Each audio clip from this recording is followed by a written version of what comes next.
Whether in the Lord has spoken the truth. Listen very well. Listen and watchful. Going to be apologizing for making a mistake, for saying that if we don't pay tithe, you might not make it to heaven. I'm sorry, that's wrong. That's not in the Bible. What the Bible says is, he had peace with all men and holiness, without which no man shall see God. I'm not the one that's saying it.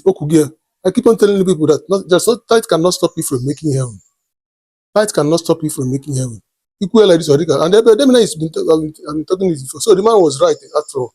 Abedamina was right. So when they quote all this why, the tithe cannot stop you from making heaven. The tithe is what you're getting. What they was again a tithe to make heaven. People are not saying that the man will antichrist. He's talking fallacy, he's talking bullshit. Today, couldn't get today. Thank God not from that Adeboye Kosi Apta. No mistake. That he was wrong by saying that. The tithe cannot stop you from making heaven. God, the Bible says that now. Now, anytime when no those that come and look after me when I was in the hospital, when I was in prison, those that give me food when I'm hungry, those that give me clothes when I'm naked, those people will inherit the kingdom of God. Not on the tithe, on the offering, on the seed. Thank God, no, and we are waiting for another pastors to say their own. Have you seen it? Have you seen it? And I remember receiver from the pit of hell, Antichrist. Have you seen it? And the man says something that is obvious.